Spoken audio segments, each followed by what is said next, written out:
Hello दोस्तों, आज हम बात करेंगे कप्सिल सारप की।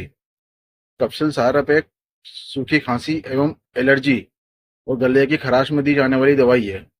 इसमें मुख्यतः 3 तरह के घटक होते हैं।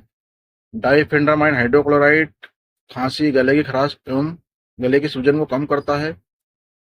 अमोनियम क्लोराइड बलगम को पतला करता है ताकि वो आसानी से बाहर निकल सके। सोडियम साइट्रेट बलगम को तोड़ने का काम करता है। तो दोस्तों, ये एक ओटीसी ब्रांड है। ये किसी भी केमिस्ट पे आपको आसानी से मिल जाएगी। डॉक्टर की सलाह अनुसार इसको आप उपयोग में ले सकते हैं। Thank you.